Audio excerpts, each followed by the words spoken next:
તો મહત્વના સમાચાર સુરતથી સામે આવી રહ્યા છે કે જ્યાં 50 જેટલા રત્ન કલાકારોને ઝેરી દવાની અસર થઈ છે।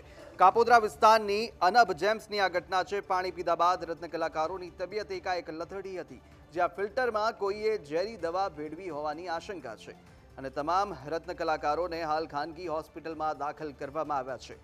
ડાયમંડ એસોસિએશનની હોસ્પિટલ સાથે કિરણ હોસ્પિટલમાં અત્યારે રત્ન કલાકારો સારવાર હેઠળ છે અને સમગ્ર મામલે પોલીસે પણ તપાસ હાથ ધરી છે।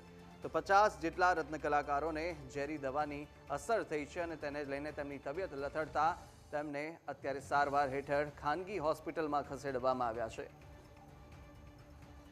વધુ વિગતો સાથે સંવાદદાતા અમિત ફોનલાઈન પર જોડાયા છે। અમિત, કાપોદ્રા વિસ્તારની આ અનબ જેમ્સની જે ઘટના સામે આવી છે કે જ્યાં રત્ન કલાકારોને ઝેરી દવાની અસર થઈ છે, કેવી રીતે આ સમગ્ર ઘટના ઘટી હતી અને સાથે હવે કઈ દિશામાં તપાસ થશે?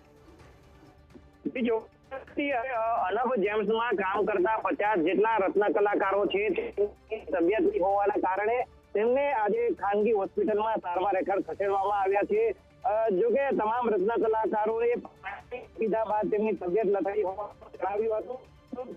કલાકારોએ આશંકા વ્યક્ત કરી કે કારણ પીવાનું કુલર છે તેમાં કોઈ ઇસમ દ્વારા આજે કોઈ ઝેરી દવા ભેળવવામાં આવી હોઈ શકે છે અને તેને લઈને એક સાથે 50 જેટલા રત્ન કલાકારો છે તેની તબિયત લથડી છે અને આજે તમામ રત્ન કલાકારો છે તેમને ડાયમંડ એસોસિએશન સંચાલિત જે હોસ્પિટલ છે તેમાં આ ઉપરાંત કિરણ હોસ્પિટલ સહિતની અલગ અલગ ખાનગી હોસ્પિટલોમાં સારવાર માટે ખસેડવામાં આવે છે।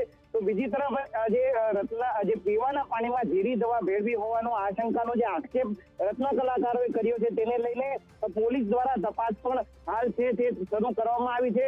પોલીસની તપાસના અંતે જાણવા મળશે કે રત્ન કલાકારોની તબિયત લથડવાનું કારણ શું હતું અને જે દવાનો આક્ષેપ છે તે કેટલો સાચો છે, પરંતુ હાલ આ તમામ બાબતો વચ્ચે તમામ જે રત્ન કલાકારો છે તેમને આ પાણી પીધું છે અને તબિયત લથડી છે તે તમામની સારવાર હાલ ખાનગી હોસ્પિટલમાં થઈ રહી છે।